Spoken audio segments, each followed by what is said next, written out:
pari, petit pari. Petit pari, un gros pari. Petit pari, petit pari. Petit pari, un gros pari. Petit pari, petit pari. Petit pari. Petit pari, un gros pari, oui. Petit pari, petit pari. Petit pari. Petit pari, un gros pari.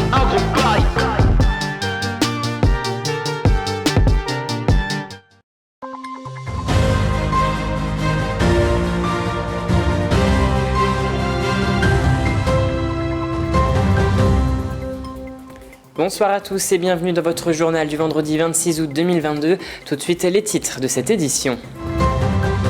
L'opération Tout roule a permis aux habitants de Vitry-le-François d'essayer la trottinette électrique, mais aussi de connaître certaines règles de sécurité.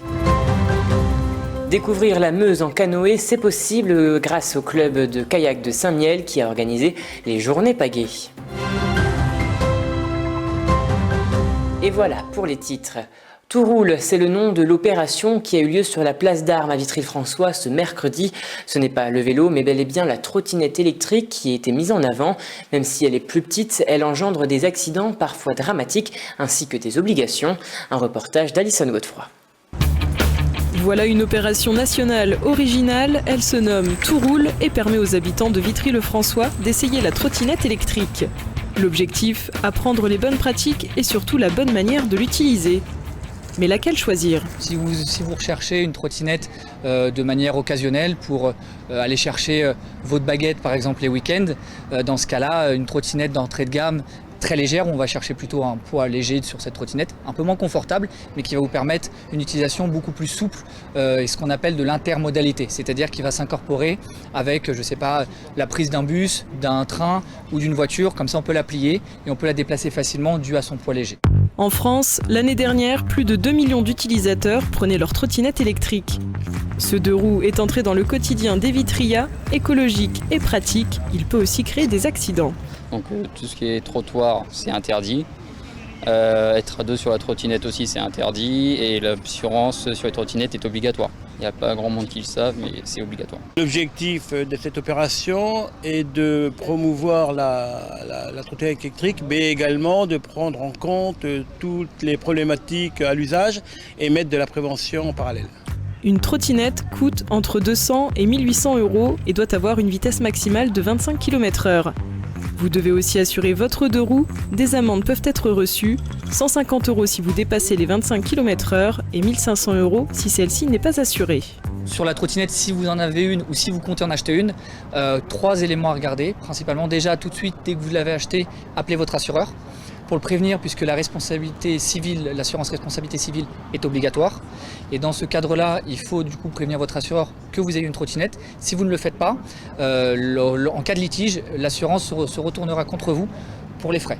Alors que là, si vous la prévenez, il n'y a pas de surcoût financier puisque vous avez déjà l'assurance responsabilité civile avec votre logement ou avec votre véhicule. Et donc du coup, il faut juste prévenir. À ce moment-là, vous recevez une sorte de macaron vert, comme vous mettez sur votre véhicule classique, à mettre en bas de votre trottinette. Comme ça, vous êtes dans le cadre de la loi. Start-up française spécialisée dans la formation, Tout roule était l'occasion ce mercredi de promouvoir la mobilité douce et durable. Il ne reste plus qu'à acheter votre trottinette. Et passons à présent à notre image du jour. L'Union départementale des sapeurs-pompiers de la Haute-Marne a dévoilé leur nouvel écusson dédié à Octobre Rose, mois de sensibilisation sur le cancer du sein. Comme l'année dernière, les pompiers haut-marnais vont se montrer présents et soutenir cette cause. Passons à toute autre chose avec du sport, puisque le club canoë-kayak de Saint-Mihiel dans la Meuse vous fait découvrir le fleuve qui porte son nom. Une manière originale de se dépenser pendant 2h à 2h30. Des dizaines de participants en ont donc profité pour découvrir une discipline qu'ils ne connaissaient pas. Un rendez-vous apprécié que vous fait découvrir Julien Voirin dans ce public reportage. Pagayer en plein milieu de la Meuse, c'est possible. Le club de canoë-kayak de Saint-Mihiel a organisé avec le département de la Meuse 2 jours de découverte de la pratique.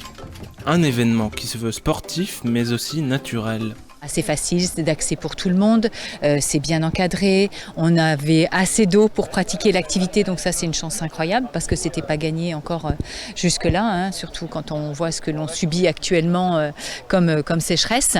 Donc voilà, c'est sur le week-end, moi j'encourage tout le monde à venir ici. C'est un très beau site, c'est Natura 2000 en plus, donc c'est un site vraiment sensible et tout le monde fait très attention à préserver ce site. En pleine période de sécheresse, c'est une belle alternative que de proposer ce type d'activité, allier le sport et l'eau.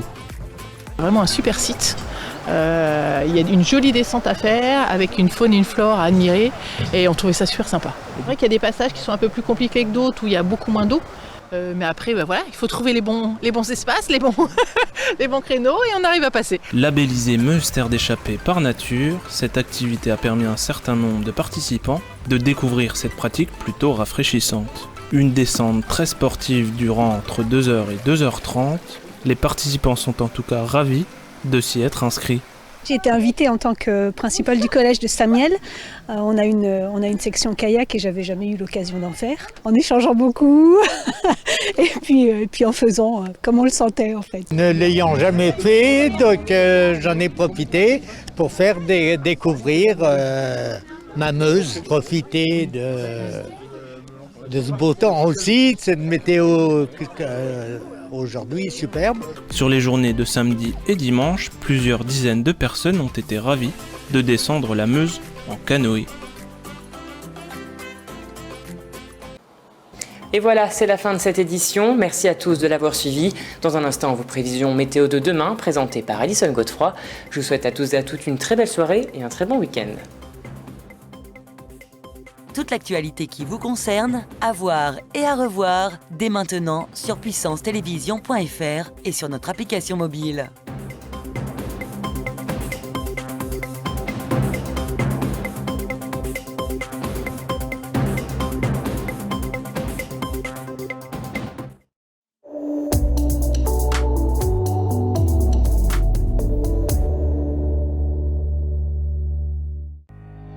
Bonsoir à tous, bienvenue dans votre bulletin météo. Pour ce week-end, le temps s'améliorera avec de larges éclaircies, excepté dans le sud-est, à Nice et à Bastia. Côté Mercure, demain après-midi prévoyez 30 degrés à Toulouse et à Bordeaux. On passe maintenant à la carte locale. Du côté de nos départements, le temps restera gris, notamment à Saint-Dizier, à Chaumont et à Langres. Côté température, durant l'après-midi, il fera 24 degrés à Chaumont et à Langres. Demain, samedi 27 août, nous fêterons les Moniques. Le soleil se lèvera à 7h. C'est la fin de ce bulletin météo. Très bonne soirée et très bon week-end avec Puissance Télévision.